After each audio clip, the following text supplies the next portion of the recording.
inda muke tattauna akan batutuwa da suka kunshi siyasa. Nasa. The evergreen ko? Evergreen. Chairman Olabode William. Thank you very much. Send us. Sandikadi. Kwana biyu. Kwana diwa. And ebedidi. Chama Befi. Government money. Like they used to do. Ebedidi chama babon mu ne ya zo gida mun cha binci. I'm always used to that. I'm used to that. Except that maybe it has been a long time. Then it's Onanga. Yes. All right. Tare da su da mu tattauna a kan mu shashi da muke tattauna akan batutuwa da suka kunshi siyasa. We know that it's been 8 years since we lost those statements. Duka da yakin hakko ma'adinai ba bisa ka'ida ba da muka yi kinji mutanen kasa muka ce ba mu bari she mu dauki kuma mu lauyi wuyan gwamnati. So su kuma suna da nasu gwamnatin. It doesn't matter kowa ke power. Su kuma suna da nasu. Don abu guda da muka tabbatar ne parties biyu da suka samu dama na mulkin Ghana tun da muka shiga cikin jam'uyya na hudu suna da 'yan parties su kuma da suke yin galamsin wani. Shi sa inda ke bar yakin galamsin ko hakko ma'adinai ba bisa ka'idan ba yayi karfi kenan. Mun san alkawura da lokacin Akufo-Addo kamin ya samu dama na hawan karagar mulki yayi da na John Mahama ma da yayi, amma har wayo ya zama muna kashi bakin tukunya an kasa dakilewa. To cikin hakan ne da John Dramani Mahama ya samu dama na mulkin kasa, aka ce za a kirkiro wani salo da zai mai gurbin shi hakko ma'adinai ba bisa ka'idan ba. A cikin nashi yunkuri na ganin cewa kaman an dakile shi wannan matsala da ke bata mana muhalli.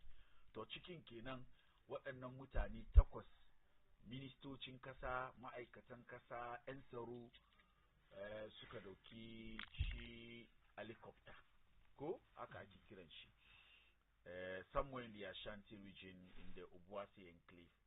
Za je a kaddamar da wani sabon shiri da wannan gwamnati da zai zo mai gurbin shi hakko ma'adinai ba bisa ka'ida ba. So idan ana cewa su bari me za su yi a madadin wannan? To cikin tafiyan kenan jirgin sama ya je fadi, mutane 8 suka yi rashin rayukansu. So 1 year after the tragic incident, wani irin ci gaba muka samu cikin yaki na hakko ma'adinai ba bisa ka'ida ba? Tambaya da muke da safin ga kenan. Musulmai da ke ciki muka ce Allah ji kansu, Allah sa sun huta. Yau kuma ne jam'iyyar NPP da wato jagororinsu suka shirya wai za su yi zanga-zanga wato demonstration, su nuna bacin ransu akan abin da suke kira wato hari da aka kai ma demokradiyyarmu, wato attack on democracy. Is that how you see it? Is it an attack on democracy or not? As we speaking, magoyan bayan jam'iyyar da manyan jam'iyyar sun tattaru a wato fadar shi babban kotun koli na kasa, inda suke nan suna wato shiri ko sun maso manne ana zanga-zanga ana nuna bacin rai. I know that after everything an make a petition a ba wato Chief Justice na kasar Ghana, duk dai suna nuna bacin ransu ne akan yanda ake kakkama mutane da suke wato tofa albarkacin bakin su kan wato batutuwa na kasa. Mun yi wannan fira nan da sauran fira da za mu yi a kan wannan shashi na Tsarin Safiya, na kuma sake yi muku maraba. Mun gode. All right. So I don't know which one we should bar mu suma su mutane 8 da muka yi rashin su shekara ɗaya ke ga muka yi wannan rashi. The NDC feels like MPP ba su gyara ba sam. Ana tunawa da shi wannan asari da aka yi da mutane da aka rasa, shi ku ce wannan rana kuma no ku kuma za ku yi zanga-zanga irin zanga-zanga haka, wai bai dace ba. Abadan wai freedom of movement ko kowa na da abin da ya ga dama yi, har dai ya yi daidai da ka'idodin kasa, duk da dai ka'idan kasar bai hana ba. One thing that people don't know about the freedom to protest shine kai ka protest komi, wallahi ko wata mai sayar shinkafa da take ajiyewa kusa da gidanku shi ka feel kaman inda take ajiye shinkafan ta nan bai yi maka ba. Dokan kasar Ghana ya baka dama kai ka fito ka zo ka yi me, ka protest against so ina sama in that spirit su kuma suna da dama su yi nasu zanga-zanga, but that's the position of the NDC. They feel like wanga rana ne da muke tunawa da waɗannan mutane da aka yi rashin su shekara ɗaya ke ga da ya kamaci kasa duka mu hada kai mu yi wanga abu. Is that the case for you? Well, thank you very much, Malam Fari. And then my good brother here, who is now a communication director for the MPP in Iowa so East. Anytime, any day in the meet, I always, since he won, I've been congratulating him for winning that election. Kumana so used to opportunity, get babamu kakamu Dr. Sharabutu, Allah kiaishi the mutane saduka. In fact, party na NDC under the auspices of His Excellency John Dramani Mahama. I salute him wherever he is in Jamaica. My godfather, Julius Debra, Allah kiaishi. Bayan shi kuma yan party mu duka Ayawa so is constituency ina gode musu, saraken nima duka ina gode musu, da mutane Ayawa so is duka. Ya NDC baki da duka ina gode musu da irin support da suke ba some of us, especially when it comes to political debates. So abin da ke ciki ne ina tuma I was saddened when I noticed kaman fa yau ciki kun Allah za yi a tunasa da 8 gallant men who lost their lives barely a year ago. In fact, as compatriots of this country, more than the Sukazama government officials, there's also attend program in view of the fact that Galamsey has been a canker in this country. In fact, it was a sad day in the political history of this country.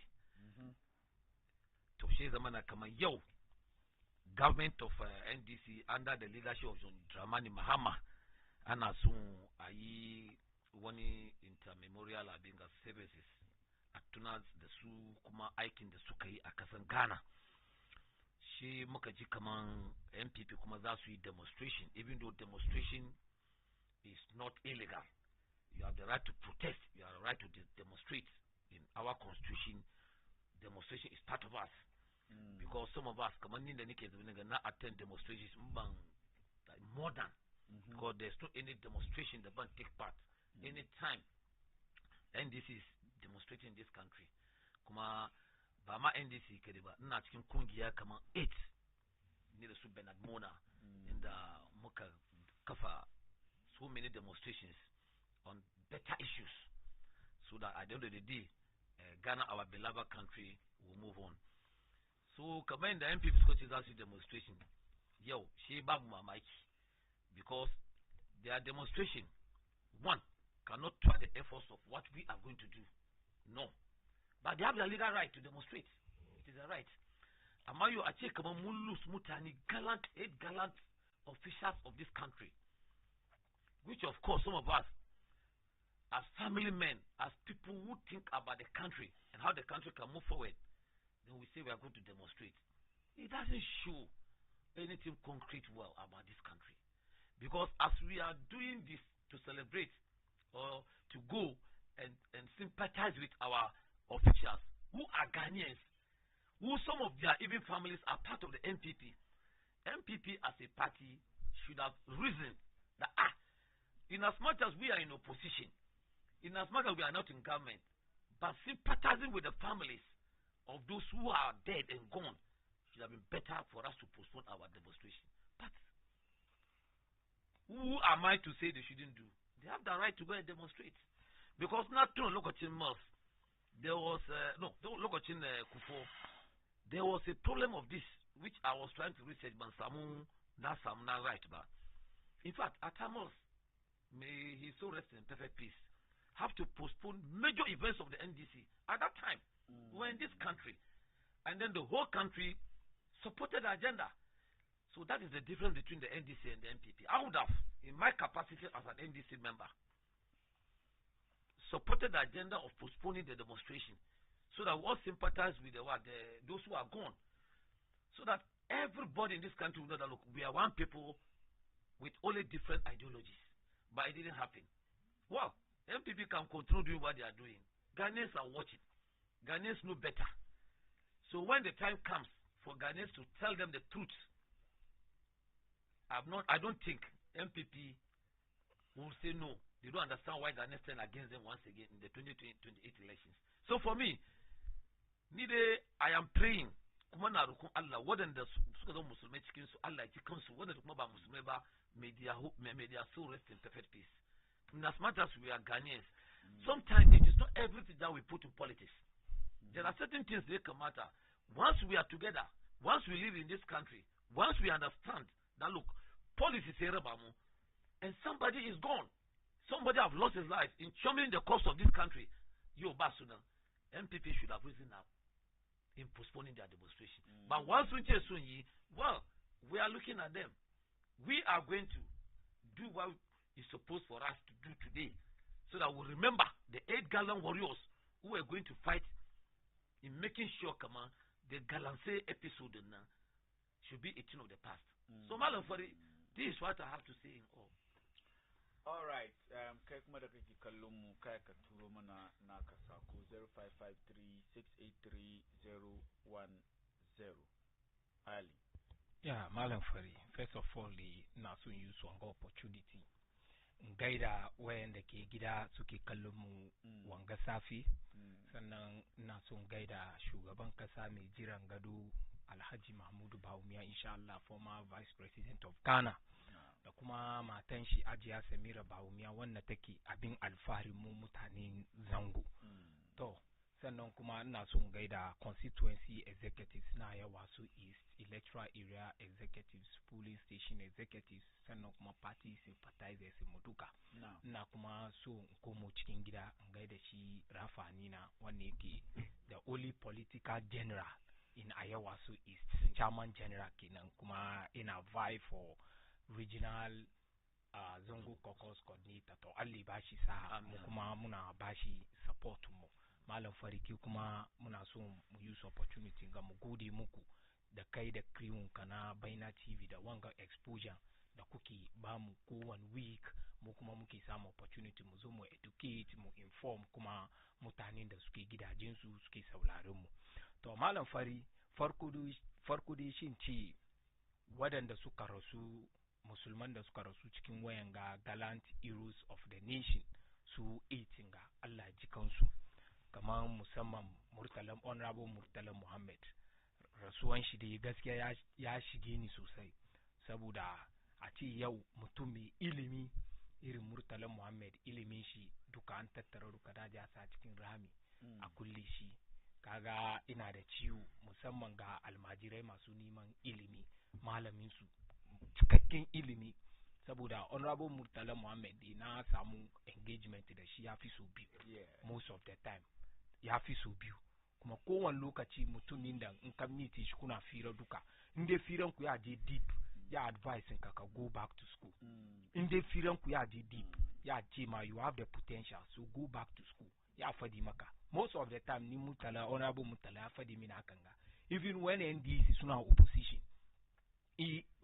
honorable Murtala ya zo Accra, akwai wani samarin da ni mutumi na ne, to ina cikin yaran su, ya yi call ne ce min kamar honorable ya zo shin zo meeting shi, kuma unfortunately ranar da abin ne ya happen, ina cikin lorry zan yi tafiya, na kai sama traffic, shi same guy ne call na kamar ga abin da ke faruwa, amma yanzu aka rumor ni, even though ina da 100% sure kama honorable na cikin wannan helicopter na ya san da wani amma ga abin da suka ji ba confirm ba tukunna ever since time nan da na samu wannan information na feel very bad saboda honorable Murtala Muhammad na cikin in ya sunan shi respective of our political differences politics day is there amma zumuncinmu da mutuntakan tsakaninmu na should be more priority isa Allah jikan shi kuma Allah ya mai rama da sauran musulman da ke ciki kuma Allah jikan su kuma jiya unfortunately na gan kan social media with family house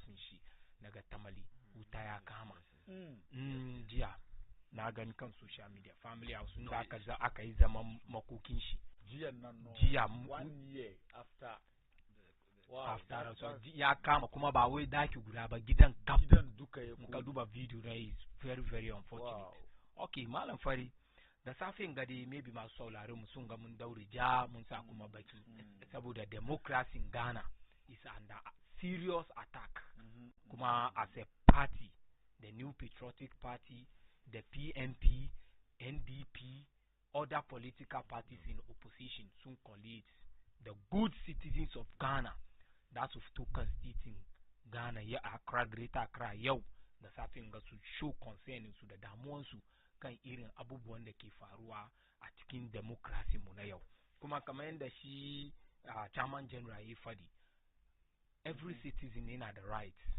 a protest it demonstrates saboda an enshrine cikin constitution Ghana in muka duba article 21 clause 1D ya ba mu dama mu yi demonstration kuma God being so good mun je mun ask for permission from the police because public order act na ya kawo rundown na process in da kai demonstration even though constitution ya baka right ka demonstrate you should follow some certain process for you to be able to come out to demonstrate mun follow wannan mu da police mun zauna tun ranar Tuesday an zauna an samu dama an dace sun gwada muna route da za mu bi mu yi demonstration mu very peacefully mu je mu submit petition mu wuce kuma I am very optimistic as MPP mu party mu an san mu kama when it comes to violence mu ba mu ciki so 100% assurance kama wanga protest nga is going to be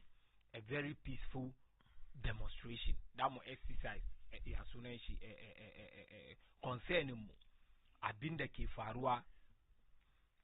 yake faruwa kasar Ghana yau it is quite unfortunate yau Ghana citizen Ghana bai da dama ya kunna phone shi yayi magana against government gobe an zo a kama shi citizen Ghana bai da dama ya doki phone shi je kan Facebook je kan social media izana abu ya post ko ya make comment against the government an zo a kama shi these are all things in the move as party the opposition parties na muka ci kama no we have to come out and express our concern on this ana attack democracy because muka duba shi shugaban kasa na yau opposition party opposition leader jiya on 11 February 2022 akwai wani write up da yi shi topic shi dear president Nana Akufo-Addo wannan write up na he was talking about freedom of speech he was talking about freedom of speech kawo mutanen da ake kakkamawa muka zo kan paragraph 8 of this ya sunan shi write up former president former opposition leader now president John Dramani Mahama President Akufo-Addo you cannot continue to oppress the people. You cannot continue to criminalize speech when these matters are essential civil in nature if you feel offended by them. This is the worst quote unquote from the president of Ghana, then opposition leader. This is the same thing happening here. Abinda Kifaru, more than even Abinda Kifaru Jia. As we speak, Jia Ganga, Jia Wednesday, and come up communicators in MPP bill. Jia, and come up constituency communication officer. So now, akwai wani communicator Muhammad Yanzu Ambashi appointment one of the constituencies in Ashanti region. Anachime Buhari Last time ya contest secretary be win ba. This time Sumbash financial secretary. Dia de dere anka mashi because of tweets. X Meshia Zana Abuya tweet. The same thing that President Mahama, former opposition leader, a complaint can we are not criminalize freedom of speech. Yo, you cannot express your concern. You cannot criticize this government to a certain level. Meanwhile, Dia, a video spokesperson, president, Minister of Information, Kena Yanzu, Honorable Felix Ofosukwati. I can share it with you to play. Saboda wadanda ke gidaje su gani irin maganganun da mutanen ga suka faɗi kan criminalization of freedom of speech jiya yau su nan suke yin haka nan. So by all means, and it is clear, democracy is under attack because Malam Fari, we cannot do away with freedom of speech if we want to practice good and solid democracy. Freedom of speech meaning we know libel, we know slander. Don't go into tarnishing the reputation of an individual. Ama, you have the right to express your concern. Those are civil in terms of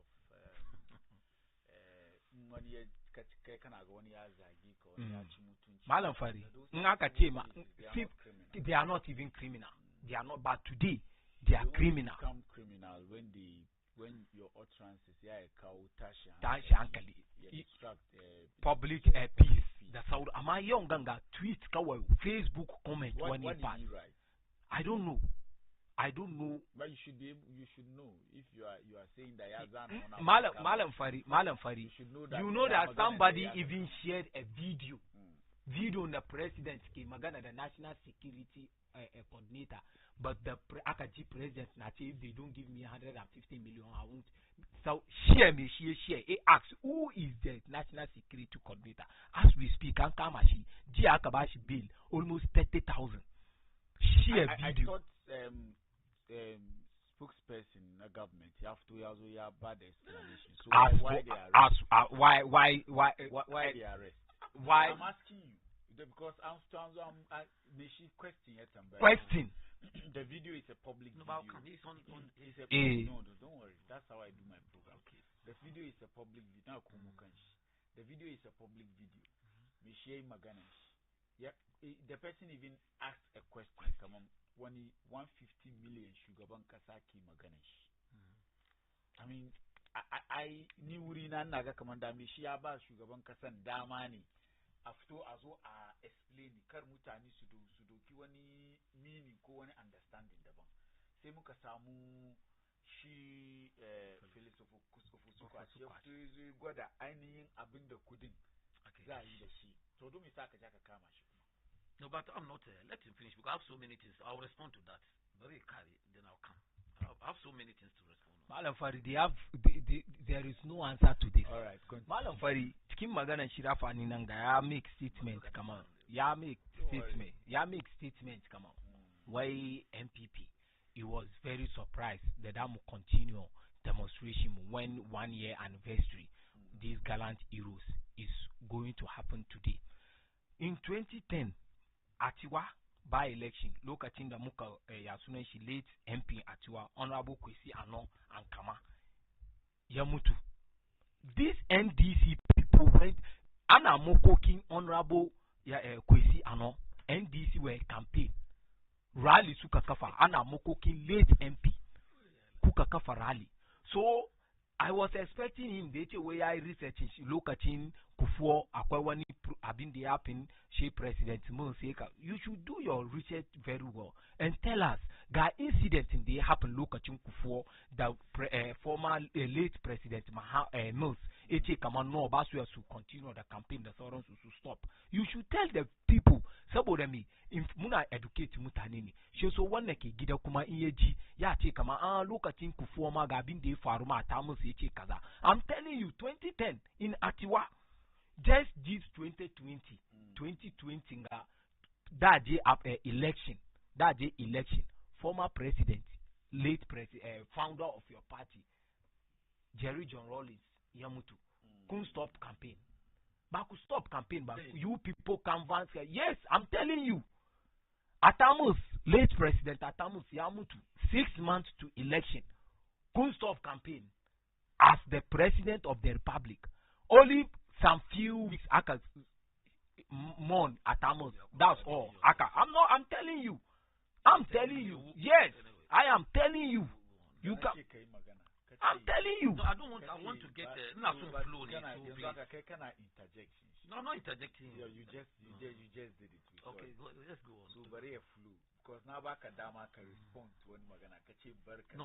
Let him talk when you finish. Allow him to talk. Okay. So Malafari. Secondly, selective justice. What is happening in Ghana? Yo, Kaduba, Yasunenshi Supreme Court, judiciary. That's vacation. But there are some cases in the Chief Justice Yabada Anyakama. These particular cases in that, no matter what, no matter how, Yakamata Azona Kai, what the 9 cases in that. Meanwhile, we have other serious cases. The Yo Bazamuna Kai that vacation. Why? Selective justice. Because these cases in the Chief Justice Yabada Dama Azona Kai, they do with people from the opposition. Akwai mutanen da yau akan ga serious murder case ne at the Supreme Court, but they are going on vacation. Akwai serious cases in the mutane sun sata kudi ne, they are going on vacation. When the government in Gezo, mutane nawa from his party suke under prosecution. Back understand ba.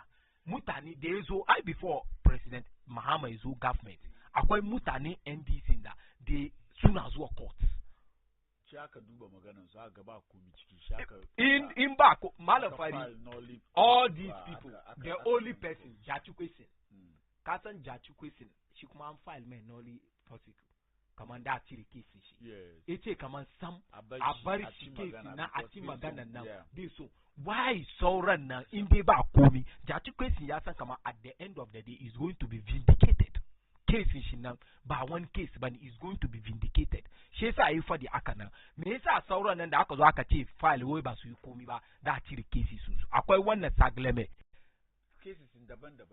I'm Yankuri George. Na Jachi question. It's about his citizenship.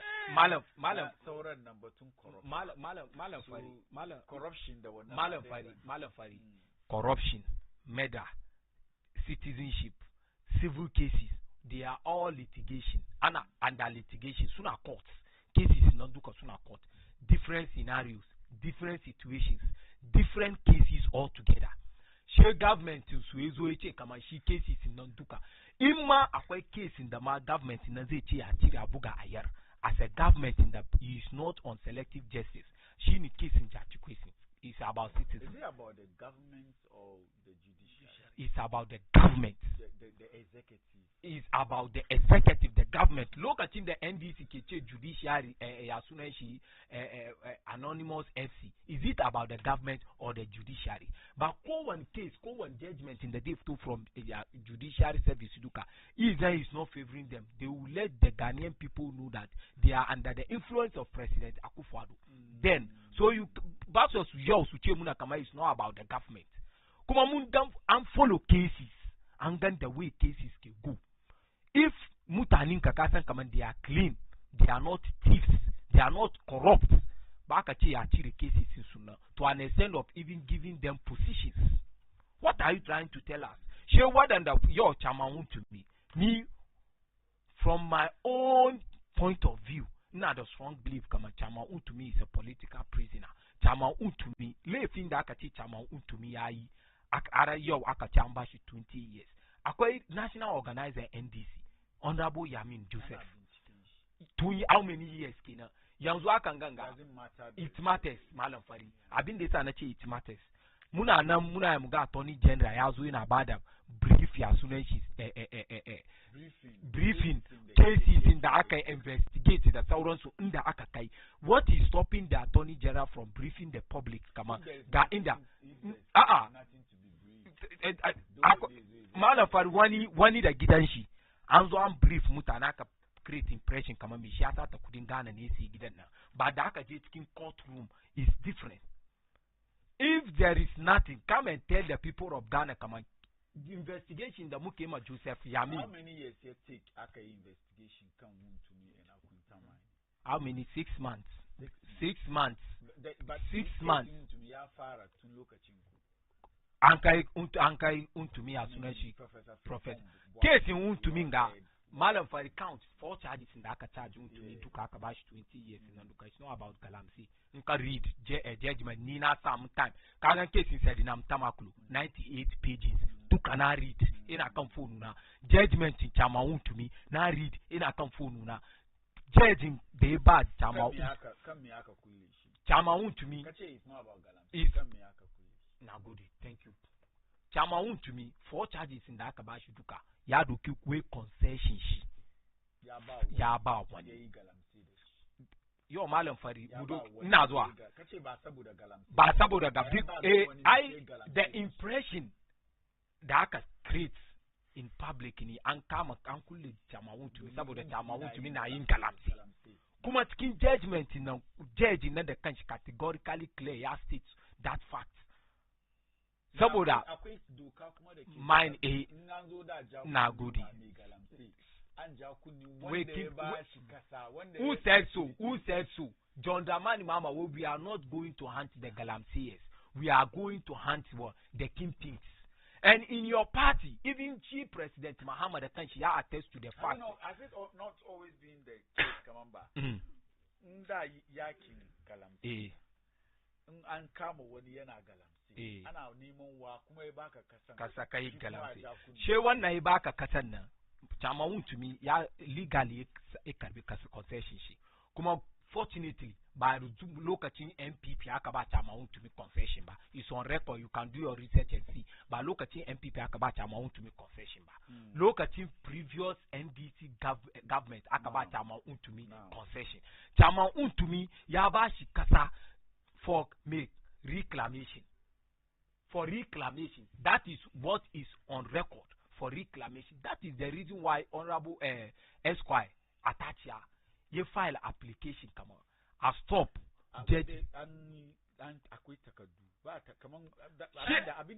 Abinda nike so. Abinda that point in a kina malafari point. A point in a kina. Unka go to the Minerals and Mining Act. Minerals and Mining Act. That is the reason why Honorable Atachia file application for interpretation of that particular act by the Supreme Court, because Musa Kaman Constitution Ghana yaba the Dama Kaman. Constitution Ghana yaba the Dama Kaman.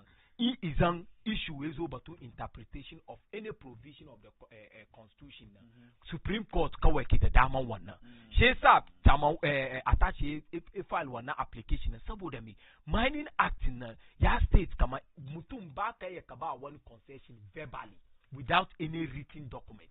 And here is the case kama Chama to me the guy in there is no any agreement between them kama Gashina Nazan and Nasan. Chama to me verbally kama ya ba kasan ye reclamation. When we go to the courtroom. So he by in the first place by giving but it's a katemaka that it's a mala doka ya ce ba kai ka doki kasan ka bayar ba tare da takardu ba sai ka doki kasan ka bashi takardun ma ba tare da sanin wato waɗanda hukuman da aka ajiye su aikin su ne suke ba mutum kasa ya carry judgment appeal court ina zo malam kai ba kai takarda kai ba yanzu haka an tambaye wuntumi ina takardan da ke gwada kaman kasan nan da ka bashi ne reclamation baka da shi shi kuma an tambaye shi an ba ya baka Chama wuntumi ya baka kasan nan ya bashi ne yayi Chama wuntumi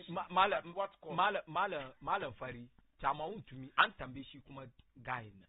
Chama to me ya baka kasan nan kaje kai Galamsey ne.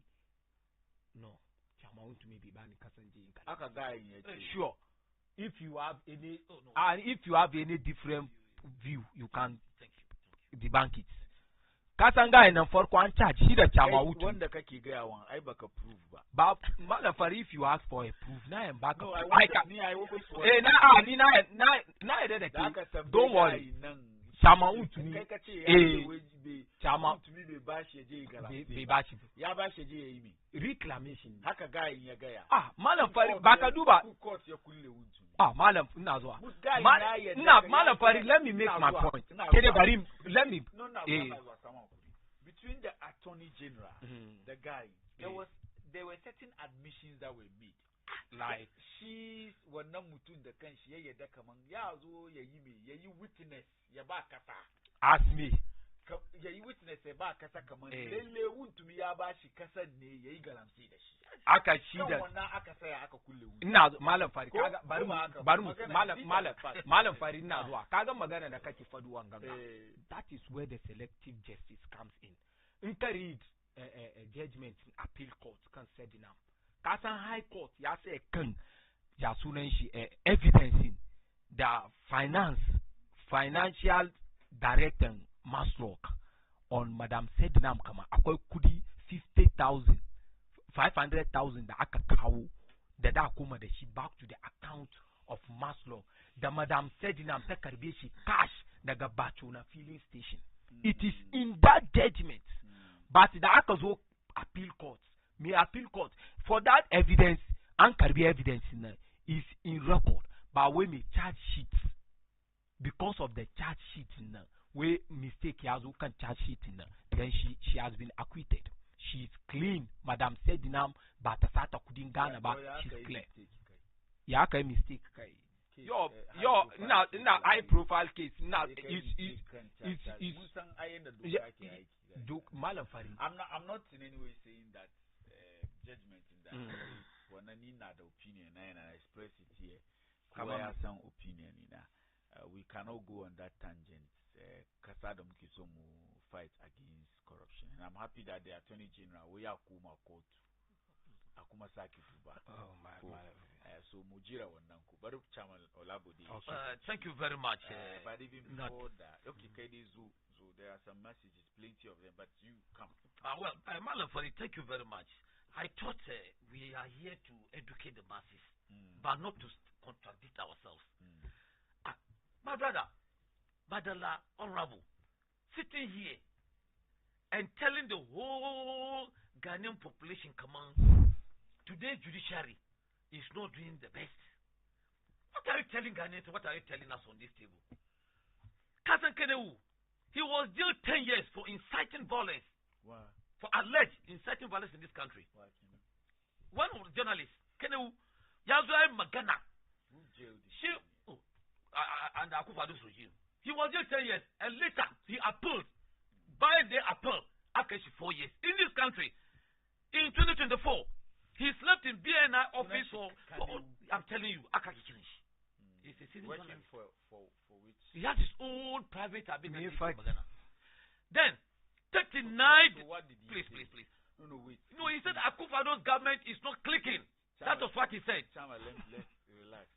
No, please. Let me go on. No, I want you to relax. You see, when you do this is what I don't like. You see, can I get the AK submissions? I asked him a lot of questions. He didn't shush me as the host. The moment you shush me, I will not allow it. She's a banter between me and you. Thank you. Not submission kaki make you make Nazwa. Kai magana. Kachi wani sunan shi kanewu. Mutani na jin. Oh yes. So I want us to feed them with accurate facts. He was alleged to have said that he was inciting violence in this country. So what did he say exactly? That is why I'm telling you that for alleged inciting violence. Oh, Chairman, I don't like that. No, let me flow. When I flow, then let me flow. Please. I don't like that. You were here when he was talking and I was interjecting him with questions. You were happy. Yes. So why are you not taking? I told you emphatically, come on. It was alleged. The Ibatun Samarinda kace yana kan TikTok, kace aka ja ka doke shi. I ask you same question. I'm asking you. He didn't do what you are doing. So please, conversation muke. Mutane da suke gida suna son su ji details. Indai da ka doki wannan magana ka zo ka buttress point da kake make. I mean, it should be clear. When in magana yayi, please, I want it. It was alleged that he was inciting violence. Good. That is why he was arrested and jailed for 10 good years. Later, it was Are you aware that the dokan da ke bar a kama mutum don ya yi maganan nan? I even said it earlier nan. Kaman ka je ka yi maganan da zai ya incite violence, ya cause, I mean, ya bar peace, ya compromise peace mu. Doka ya kama ka. Oh, that one, you don't have to go against the laws of this country. Yes. Then 39 Democratic who protested were remanded for 2 weeks. I was nearly arrested at 37. What did they do? We were protesting against the hardships in this country. And you blocked the street. We never blocked the street. We never blocked the street. It's a crime. We never blocked the street. What did you do? What we did was in the Muga K37, the police were there. And the leadership of Mushe Suka police said, come and look. So what Mujay Dumiza house. I was part of the demonstration. So who blocked the street and was preventing Mutande Dasuji Hospital from going to the hospital? The videos are out there. Everybody saw. You can play the video. We cannot. We can play the video. Kasan the Mukache Zamu Jubilee House suka block road. That was where Mukache Bamweda. We have to go and do the presentation. Went to a police vehicle to. Not that one, please. That's different. That's different, please. That's the same demonstration. No. That's the same democratic app. I was part of the demonstration, but we block road back. But we don't block the road. Arrest in Shikinai. Former worst issue is different from telling us, come on, that one is his own case. He was sent to court. And the court exonerated him. Okay. Court exonerated him. All right. Very good. Then, Bongo Ideas, March 15, 2024, arrested for allegedly insulting Rebecca Akufo-Addo. March 15, 2024. Allegedly. Mensa Thompson of Asepa, detained by police, charged with false publication. That was what? On the 9th of February 2022, under Akufo-Addo. Yes. Sami Jelfi was arrested over alleged cyber crime. January 27, 2022. Cyber crime. Not freedom of. No. Not based on freedom of. Cyber crime. Cyber crime. Captain Smart was arrested by NIB. We were on this guy for allegedly saying he said many things against Akufo-Addo's government. For saying something, he said something. Well, he's for castigating the government at that time. No, he said something. He said something very sensitive. Bobby Ansah arrested for publication of false news on the 11th of February 2022 for saying that the economy at that time was being mismanaged, and that was why he was picked. That event made me, I was part of the who went and signed a surety at Kaneshi Court. He was put on under bars for so many days. But he was not jailed. Student arrested for holding an open UGMC placard at an event on May 30th, 2018. Who in this country? For doing Meshiarka UGMC placard nanga. In a check, no. Yes. Very good. Very good. I'm coming. Rafael Oko and Accra. What's on the placard? What's on it? Do you know what's on it? Let me go on. Rafael Oko Accra was remanded for allegedly insulting Akufo-Addo for 2 weeks. She was detained. Apia Stadium. Muna Gerga Kaoshi from Kumasi to Accra. Aka handcuff she. Aka Kaoshi Accra. Go back. Where he went and spoke many things against, he was alleged that he said many things against Akufo-Addo, which turned out to be what? False. Bulldog was arrested for saying Anadu will not end his 4-year term in this country under Akufo-Addo. Bulldog. So my brother, when you are talking about all these things, MPP and Akufo-Addo could invest things, even though we are not. But these things you are talking about, they are not worse because again, none of these guys they can mention apart from Kanewun and that, which I'm yet to verify. If it is one. The Kachi if it is one. You said worse. You are using worse. Yes. Kachi, they are worse. This time what we are seeing is that this same offenses including TikTok. Freedom of speech. And let me ask this question, then you move on. So what was the position of the NDC when you were in opposition and these things were happening? We never said anything, but rather supported the judiciary to do their work. Mention any one single NDC member. There is a comment. Please allow me to run it. I beg. Mention one single NDC leadership. There is a comment about these things when this Nagaringa and all these demonstrations in Gaduka was part of it. Malam Fari, freedom of speech doesn't give you the audacity. A leader of this country. freedom of speech doesn't give you the audacity. Derogate now as a citizen of this country. Are you comfortable with that? Namachi, at the age of 20 or 22, Toyota Zama, Tana Zagin, whether MPP leader or NDC leader or CDP leader in this country, is it good for us? In Rwanda, do you know what happened in Rwanda? 800,000 people died because there are only two tribes in Rwanda, the Tutsis and the Hutus. A Tutsi journalist went and sat on radio. He said, look, the Hutus are behaving like cockroaches. 800,000 people died. Is that what you want in this country? So if the law is catching up with people, we need to respect the judiciary and the law. Are you happy that about 2,000 people houses were displaced as a result of Wuntumi's illegality? No, that's not a fact. It's Samra boy. What are you telling me? I've been in Mugakan television. Master, let me tell you. The people were saying it. Look, as far as about 2022, Chairman, that's not a fact. Fripon Boati have told the report.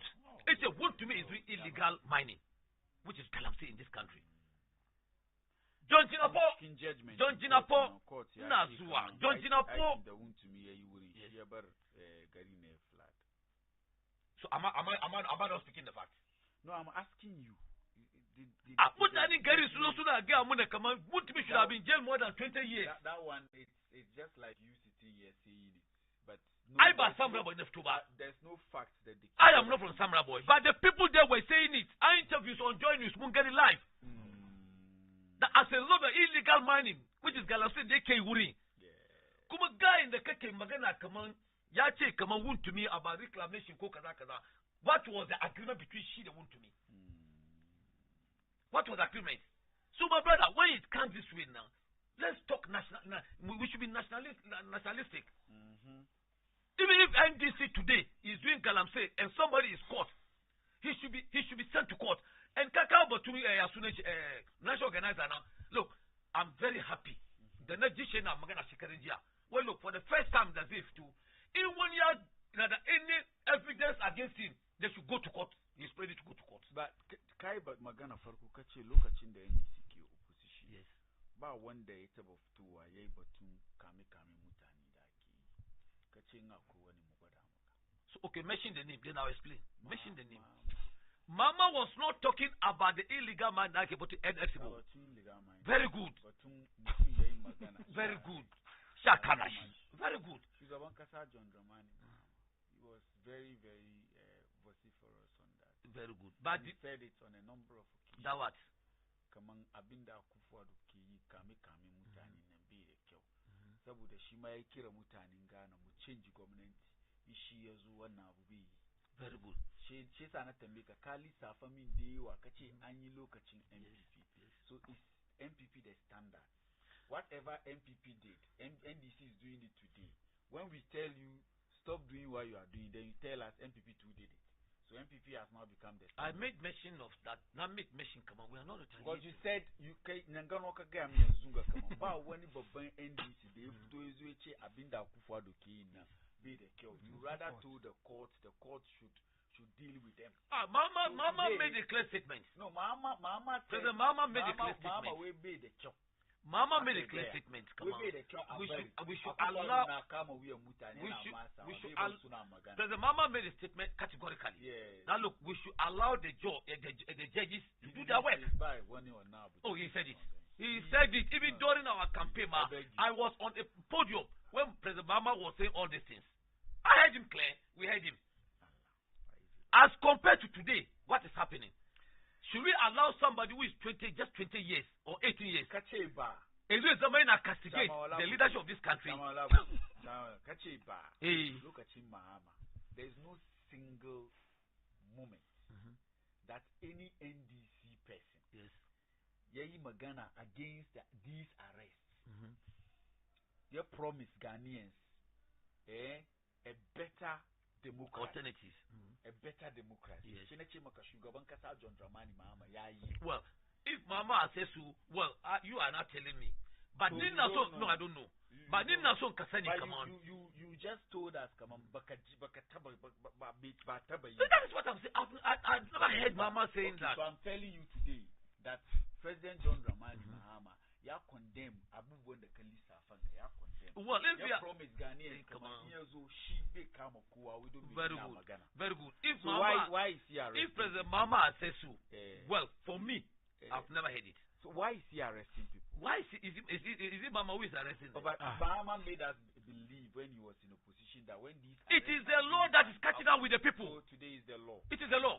So Akufo-Addo's time it wasn't the law. Who said it wasn't the law? But you just said it here. Right I am saying all these people that were arrested. When you were listing them, Kache me Akufo-Addo yakakamasu. That's what you said. Akufo-Addo ki kakakamasu. That's the zunga no kai magana now. Muya mu replay. Akufo-Addo ki kakakamasu. Shene chiba. Lokacin da Akufo-Addo ki kakakamasu using your own words. Yes. John Dramani Mahama ma ya zo ya yi magana ya ce don me yasa Akufo-Addo ke kakkama mutane da suke magana suke express kan wasu sunan zagi ne wasu sunan threat ne wasu sunan maganganun da bai da kyau ne Mahama yayi magana ya ce bai da kyau shi yasa shi a bashi dama ya zo mulki wanga abu duka an bari shi yau Mahama ya zo mulki shi yanzu mutane da aka kama so far under Mahama according to research the last time join news suka yi yayi times 3 8 years Akufo-Addo na duka she muna tambayan ku ba to maganar da Mahama ya gaya munan nan to me yasa yazo yake yin the same thing she kace yanzu dai doka ke yaki. Let me tell you something kuka whether you like it or not maganganun da mutanen ga suka yi for that meaning one day zagi kamar yadda ake zagi yau yes mention I'm here mention why zagi consequently zagi Akufo-Addo kamar da suke ban so use ways da suka use against Muhammad wani irin zagi ake yi yau against Muhammad ne ba zagi Akufo-Addo how can mutum ka tashi ka ce ku min gafara masu duban mu ka zo ka ce kaman ku min gafara once again Muhammad is sleeping with underdogs and underage okay mission just one in NDC tamu da aka kama mission yana kwana da mi yaren da ta zo minini sunanta ta zo ta yi magana ce min gafara ku yi min gafara mama cire a kan abin sai ton national television just mention malam fari ba lokacin NDC ba yi wannan nobody came out in NDC ezo ya ce kaman kai musulmi ne I don't want to talk about it kai musulmi ne I don't want to talk about it all right I don't want to talk about it but again photo basin talin ne ya doki faraku ya sa nun ba wani zagi ke da ciwo duniya kai ma musulmi da kace mai yana cin faraku ai basintali yayi kan basintali yayi ya post kan social media ba mu jana ta ba made it up in dai basintali ya post wannan ba mu jana shi ba arrest shi ba ko ba ka ba which means Kevin Taylor, we mukura nuku kurubi Kevin Taylor, thank God he's even an MPP person. You have to the card is I'm not talking about MPP. So ni abin da ke son ka sani ba zagin da ake yanzu a fito a zagin. I'm about examples of zagin. The examples that you are saying. Worse than what you are talking about. What is more worse than ka zo ka steal ka president ka ce president ku min gafara ka ce an kama me shi ko ba kama wanda yayi wannan zagi. So why didn't they arrest at that time? They should arrest Basintali. So that's the point we are making. Isn't it worse now? If Basintali could do that at that time and nobody arrested him. How is it worse? When we are making analysis. How is it worse? When people underage come on 28, come on Tiana. Those are the Matan Zagi president. The same Matan president come on. I'm talking about what are we talking about? Arrest in Nandaki. Yes. I'm not talking about Zagi. We are talking about shugabanni kasa biyu nan wane ne lokacin shi kai kai maganan da kake so ka samu kanka ba wanda zai kama ka shi ka lissafa wasu abubuwa da aka yi a Akufo-Addo aka yi kamu shi ka ce these are worse wanda ke faruwa yau they are worse than this ba wadanda ma an kama su shi na baka example na Basintali guda the throughout the campaign Basintali always talks about the fact that Baumiya na cin faraku shi didiya Baumiya kullum warga picture na har yau kaje kan Facebook there through ba wanda ya kama Basintali ba wanda ya arrestin shi ya kulle shi ko ba haka ba kai da kanka da wannan magana fadin shi nan shi ya maka wuya shekara ga ba wanda ya kama shi ya kulle shi ya zo ya wuce cewa ana kakkama mutane da suke magana haka in ba su tale ce wani na cin fado wani na cin fado ba wani yana cin fado wani na cin fado ko yana yin salt yana shan giya yana cin yana yin salt yau ka ce min na shan giya ko na cin farko yana yin salt to ni ma na ce kana ba amfani da yara kanana shi ba yin salt bane well look at the difference between the two. Look at the difference between that one. Yes, look at the difference between that one. Kaman ka zo ka ce kaman irin gafara excellency John Dramani Mahama. It's a pedophile. Ka zo ka ce kaman wai ina zuwa kuma ka zo ka ce kaman ibin gafara ko ibin kuma mi ta. Oh, very very Thank you very much. I want to respect it. Is it good? No, ba lokacin ba ya ko kaman manzan nake da dinga. Yaran school nan, yaran school. Uku. Northern region. They said it. Nobody arrested them. Because they feel it was not an insult. That is why they were not arrested. Okay. Oh yes. He's tolerant then. Yes. That is why I said if it were to be insult, they should have arrested. Not tolerant. Are you telling me Akufo-Addo is a tolerant president? The last time the Kazunang, Sewa Bruni. Yes. Is it Sewa Bruni? When Okachi Akufo-Addo now Sewa Bruni. You said all of them. But we did it. It was who started it in Parliament. Nothing will come with a confirmation now. In Parliament, he said it. Come on, look. Akufo-Addo was back in what? In a plane. In Parliament, he said it. No, we all heard it. I'm not talking about the bathing. Why do you always change the bit? Kada batun an ce shugaban kasa yayi kwana da wani. Shi sa wannan babban crime ne ya kamata a ji a kama mai. Nace ni da kai kan show mun gannan. Kullun kana batun. No, I've never made that statement. I've never made that statement. No. I've never. I can swear to you. No. I've never made. No matter the situation, when I come here, I respect the leader of this country. I've never made that. If it's their play. But you are aware that young NDC was to communicate this thing. Sadia no edane just to chiapia. Neda manumna. Debia Akufo-Addo ni obada. Even their own hopes in Adoye. Yes, he said after Nitulia for the Azoya Magana when he was in MPP. He said it, but me I didn't say it here. No, today he's in NDC. No, it's not in NDC. Hopsi is with one party came. NDC. Hopsi Adoye is in NDC. Oh, my brother. My brother. NDC. So Kore's why? The only opposition party that can oppose opposition party. You start them from the party. So the honorable Boniface. The Kore's. You so come you wait a minute, na Jameno. Oh, there may be one muke cancer me say maybe some questions. I'm happy with the questions. Well, for getting back to what he said. Wai kamar za a bail mutum a cikin kasan ga according to my good brother here. Yes. Wai even the amount is much ko ba ka ba. Didn't you see it? But it's a common the bail condition. Even those listening to you. Muna garin ga the bail condition of Nam1 was almost 500 million. NDC never said it. Nam1 shi kudi mutane ya ci. Ina zuwa. Dr. Kwamna Dufour's bail term was almost 60 million. Batun kudi ne wannan. Ina zuwa. Batun kudi mutane. Colin Zauda was granted bail of almost 60 million in this country. Muna nan. What you mean? They will case you court 54 million. I have everything here. Where were you at that time, Madalla? Can comment. Ajima Mensah, that case you call she the Colin Zauda. His bail term was 65 million. So today, Amba when bail condition of that amount. Why are you crying? Because Kuma Queen one. Why are you crying? In any case, bail condition, it lies in the onus of what? The judge. It is when you run away and the person they say I'm a surety, she's a take it on. So why are you complaining, my brother?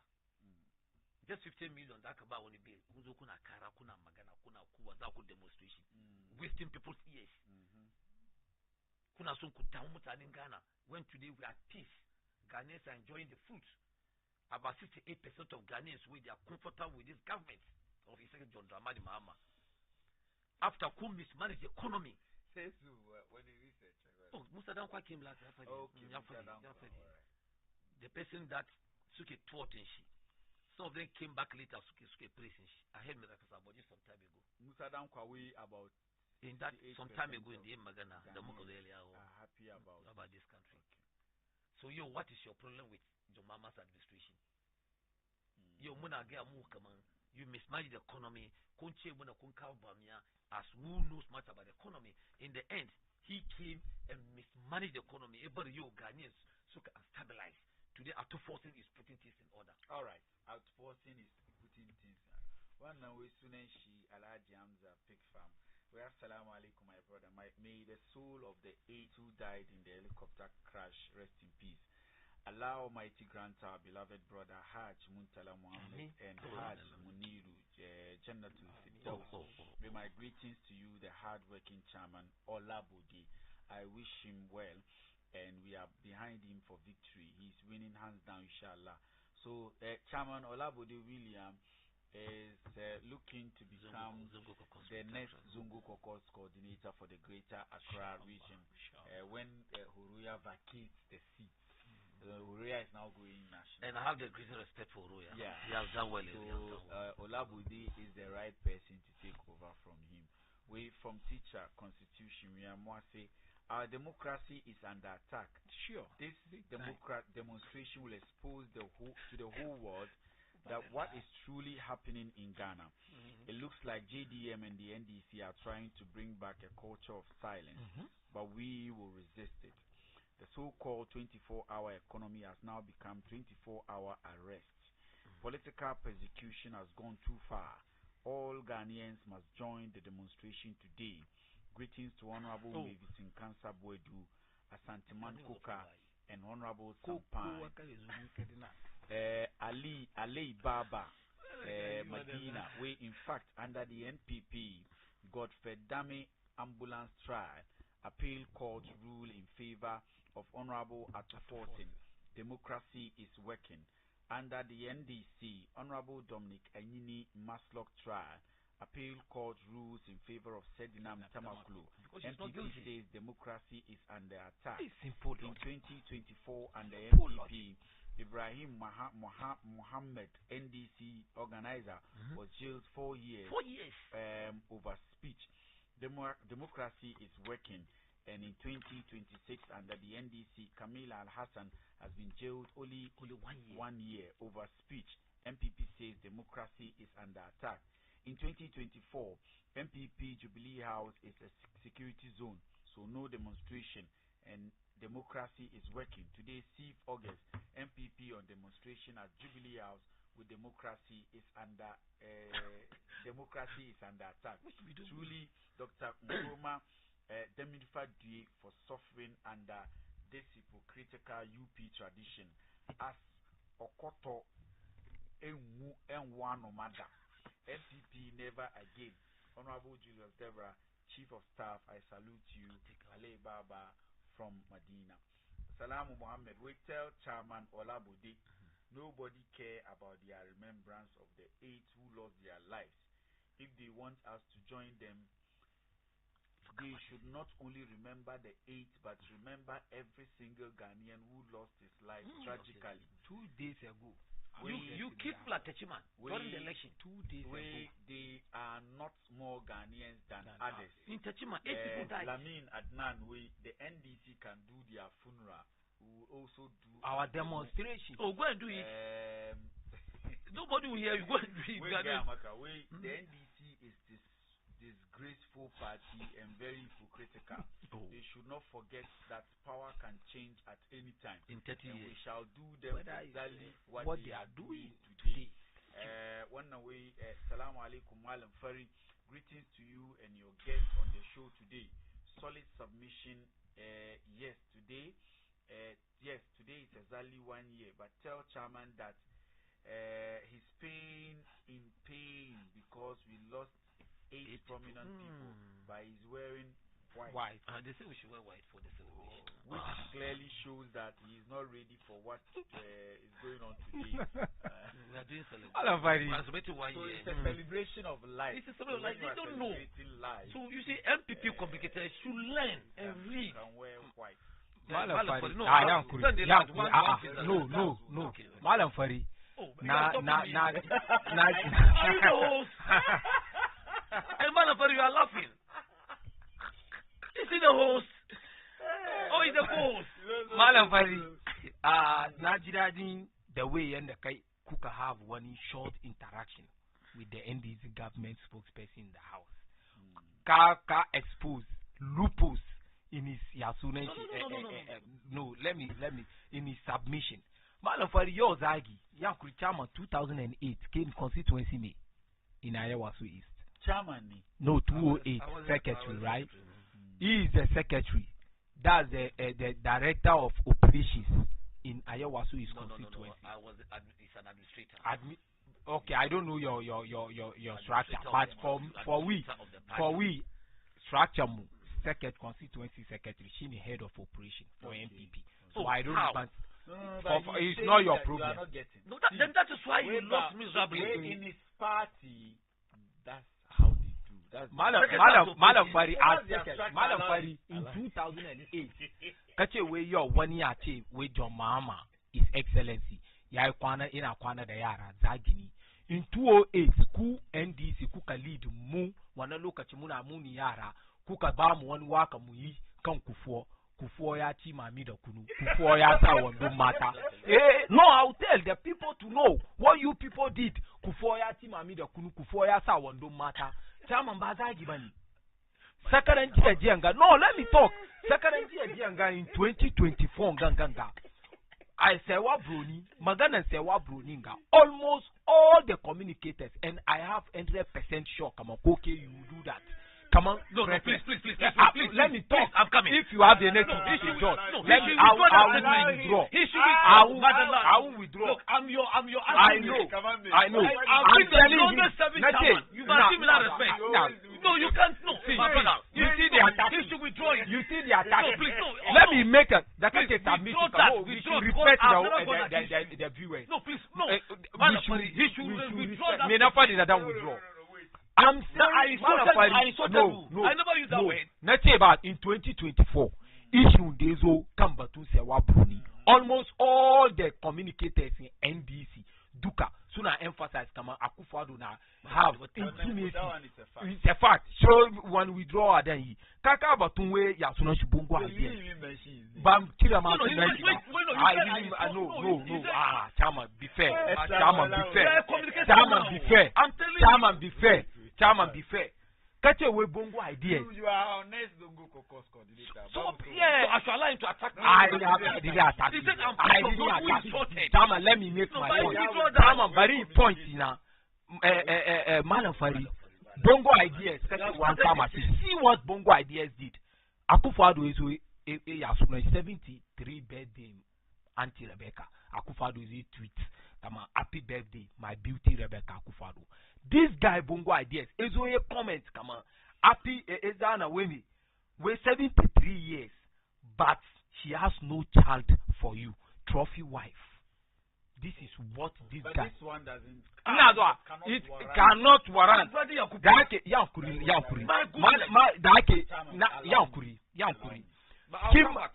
Kim Magananka, Kate Bongo Yasunanshi, Bulldog. Arrest Bulldog. So one gonna be warrant arrest. Arrest when just like today we are today when he was arrested, when Bongo Ideas was arrested, but in the national security to the statement. That was not good. National security to the statement. Come on, Basuska arrest. Bongo. Come on, this Bongo Ideas now. So when I can follow. National security how do you call that an arrest? Did I mention it? So he is mentioning it. So no, he mentioned it. Malafari, she mentioned. So I'm trying to debunk. I've been there for this kind character now. Bongo Ideas. One that can follow on social media, do can knows who Bongo Ideas is. But we government appointees can we attack. Celebrities might attack. Footballers. Is telling us now food. Is it good? Telling us that at that time when they disappeared, but government here arresting. I cannot tell. You in cannot the government here arrest. But what's the position of your party? I don't know. I don't know. So let's leave it there. Okay, Naji. But we will take the fact that he was arrested. For sure. No problem. Malafari. No arrest. No and no investigation was conducted. Let's make progress malam fari ya kawo batu democratic ya sunan shi hub da suka yi demonstration. I can tell you 100% kama is either chairman is not part of the demonstration because ni ayaw the whole of ayawa so is that demonstration da suka yi da aka tare 37 military hospital road to an extent Voma wa eje tire see what happened tire shafin lori police is it not disrespectful eyari aka kama shi police it was between him and the police not between him and government and not because in a demonstrate she sa aka kama shi you should know better chairman you should know better chairman kai magana batun we zagi in this country president opposition leader ya kira yare yirin mutane the whole yiri na aka frame musu as Achim Sakawa boys. Even the president today, John Dramani Mahama, made that comment. Achim Sakawa in Yasuneshi, Magana de Kafadi, I've been the Samana Kaba to Achim Sakawa. I make reference the Rwanda. Yo, Zaman Munga, Shem don't tea, Bankaran for the Saburana, the Jinus Jikina, in Che, maybe Gonja Mafias, Ko Gonja Achim Sakawa. What am I one message you need to send Mawaji? One Baugonji in Achim Nazwa. Achim Sakawa Mafias. Is he referring to the whole of the Achim or those people that is describing? If you are, you have to be specific. Your is Ankuna skin Dakinga. One year Shigo, Honorable Malafo, 1 year Shigo, Eche Shigu. Mechi de Shigo Nanga, Bete Shegibo, Kobe take Kaida Kaishe Gubo, Eche Shigu. The person should be specific. I can't take this explanation. Okay. I'm not specific. You are not specific. In this case, did you mention him? There are some mafia group. Mafia group Shuri Shena Kufuadu, the appointees in wanda suka zama young Achimna. Yana so ye specific. That is it. Beso yeche Akufuadu Yasunen shi appointees Akufo-Addo Duka. Was it? Sakawa Mafia. Was it? Young Achim. Madam Fari. Even with this, let's take your explanation. With this explanation, is it even good for someone in his capacity to pass it? Now, is this an insult? I'm a communicator. You are describing no, let me tell you. In communication, fair comments. That Nazwa in Yasune's communication, fair comment. I don't have problem with that. It has passed.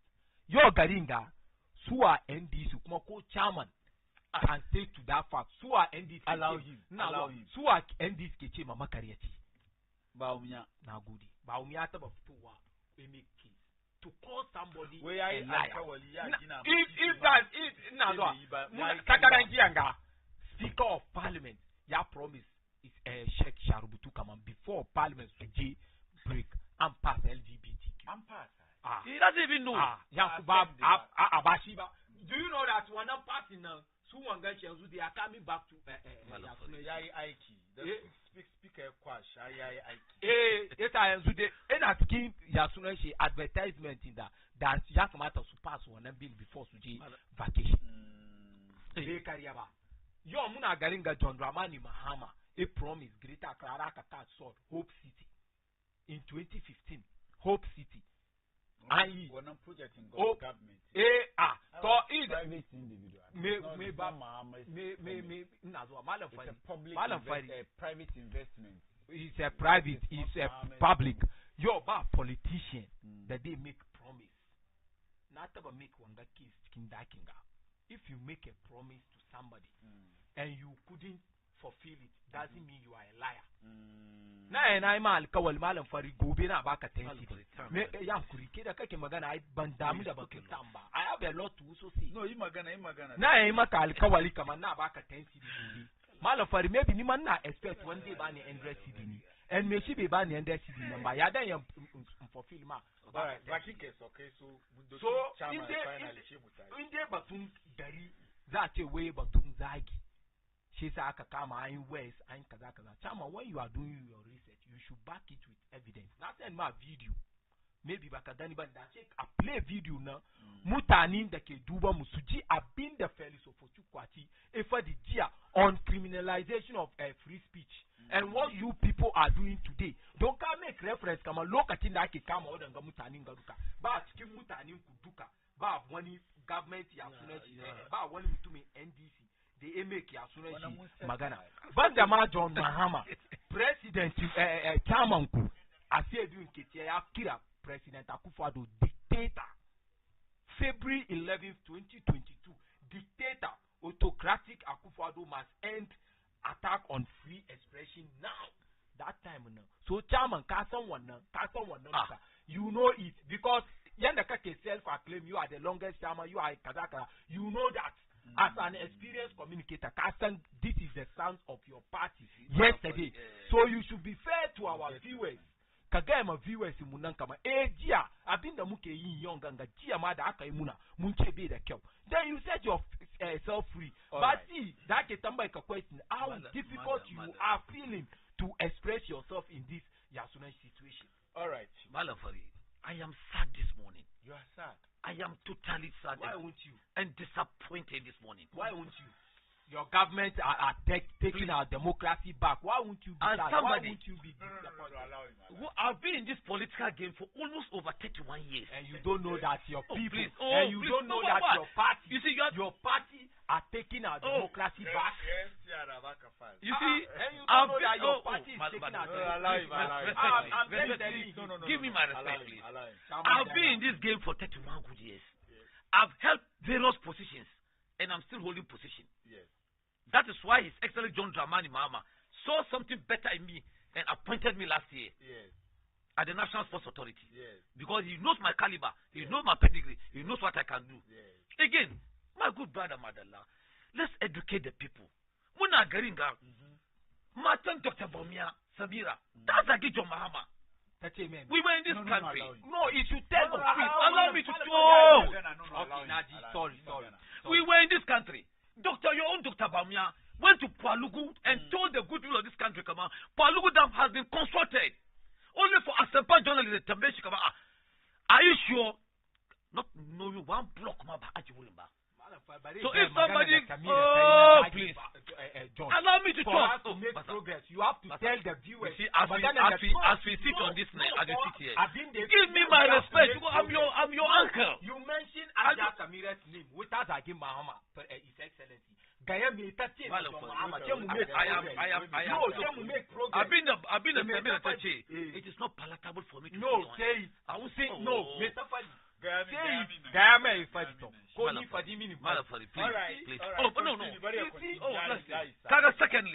Secondly, I will not come to Binary TV or any TV in Zone Pedal and Truth. I am telling you, I do my research as somebody who has been communicating for over 30 years. 31 years. I'm telling you, I've got experience. You know it. I know. So, and again, no, please. For us to make progress, Chama. For you to be fair to our viewers, for you to be fair to our viewers, tell us no. We have to be fair. We have to be fair to Aja Samira. One number call, but you not make that call. You not make that call. Public, allow. Which is not no, but allow now. Allow. We're not getting Dr. Bama went to Cape Coast and told the group of Cape Coast, come on, we are constructing a stadium there. Was it done? Construction what? We are building a stadium at Cape Coast. Only for airport. Only for Akufo-Addo to go there and tell them that he's not away. So it means he's a liar. Oh, I am not. Chama, you promised the good people of Ayawa so come on. Is an Akazama constituency, Chama. You are going to construct constituency office for them. Did you do that? My good did brother. you do that? When did I say this? What kind of lies are you putting on me? I'm not. It's not a lie. I'm telling you. How can I build office for my constituency? You said it. It's a campaign promise. You made to the good people. Let me tell you.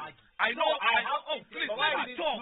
Why can't you allow him to? Let me talk. Now, so for us to make progress. No, we can't make progress. No, I just my brother. What do you want? But one number. You should be. No, you are not the moderator. You are not the moderator, and And your I'm a mic spokesperson. your mic My is goodness, this guy doesn't want me to talk. In kai magana duka kana bata shoe nani. Na wanga. No, he has already destroyed it. I am here to educate the good of this country. That's why now you so it is not palatable for me to see in a position as what one did she say the wife of because look, let me tell you something. Madala, probably you don't know me well. Because Samira, I don't know Samira. Look, let me tell you. Kadamasu takes some boy, Duka. Nobody, none of you can tell me Kamaya Sambomia Fini. Neither Bomia. But that's the I'm coming, please. I want you to know. In 1981, when I was playing table tennis for my school, Salaga Secondary School, as a general prophet, that was why Bamia was in Tabasco playing table tennis. We met so many times. Hey, he knows me, I know him. When Zamana is castigated, he was about 1 year senior ahead of me 1 year. So he's somebody I respect a lot. But when it comes to Samira, insult your mama. Look, it is not, that's what I'm saying. I won't say it. It is not palatable. Against JM. And Lodina has never said anything against Bamia. Target one up which is unpalatable against John Mahama. Yes. But only Olabudi knows. Only me knows. Look, somebody even has just sent me a message right now. Let us know what is it. Look, I don't want to say it here. So share it with me. I'll say it. When we I'll tell you now because you are wondering me. You are wondering this morning. I am look. You see, I'm somebody. Before I come to a program, I do my research. Madonna, I've been in this game for a longer time. You know, and I've never promised a good way. I was always coming down. You see, it's just to make things his case. How can I say Commander Bulkoy, the good people I was so including you, know the work I can in the name of East Ayawaso and beyond. It's not in doubt. Everybody's new. Yes. Up to date, they call me chairman because they know the work I can name Ayawaso is at NDC. Once a chairman, always a chairman. I've been around for so many years and I'm still around. You know it, Madala. You are one of those who have been pressing me always. Yes. And I acknowledge that. So if I'm today, I'm gonna shake a take, come on, me. Not his own concert officer, but where?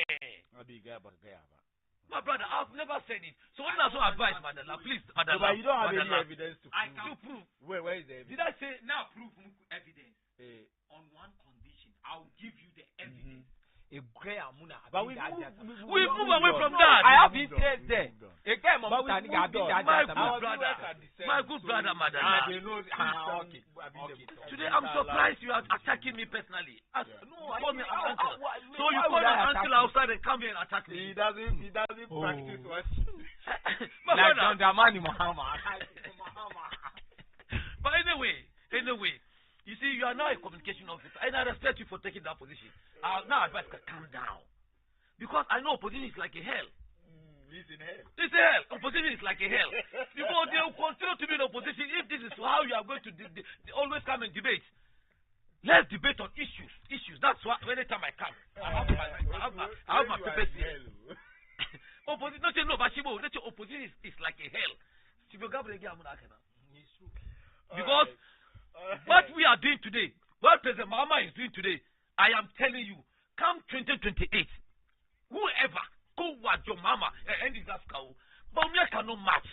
I'm telling you, my brother. It's always interesting to have Chairman Olabode with facts and experience. Yes, it's always interesting. Where is the fact? Madala, where is the fact? My viewers like you. Where is the fact? You say? They like you, my viewers. Oh, and I'm grateful to them, including my good brother here. All right. But sometimes don't go that way. Abude the Kituna Chairman Olabode Williams wants to become the next NDC Zongo Caucus coordinator for the Greater Accra region. His works are out there. NDC.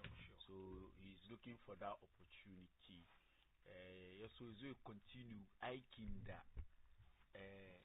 Uruya aji munsan uruya yanzu shi ya tunci national na abin da ya saurani national yana aiki da regional ne so tun da ya dauki mataki ya hau sama ya kamaci regionals nan a nemi wani a bashi and chairman Uruya has done a lot for Ayawas the Greater Accra. Yau zai shi zashi national Allah ya bashi sa da rabo. Because he's somebody in committee Shwanda Wakasan Kamoroya is somebody who listens to people ko me zaka gaya mishi pertaining the party ya listen ya ji da ke shi sa yau za shi national the whole of Ayawa so east and beyond we need to support all of our Oroya kamar da shi ma before ni ma in take decision manya sun kira ni sun zama da ni suka ce mino go for that position and continue the good work of honorable Oroya shi sa Allah ya bar mu duka tare. Alright, masu kallo nan da mu da saya sunana Malam Fari wanda suka taimaka mini a MC ya Sharifa ita ce producer na akwai ni Alex da Chris suke MC ya da production. Assalamu alaikum. Wa alaikum assalam. We na jira contract.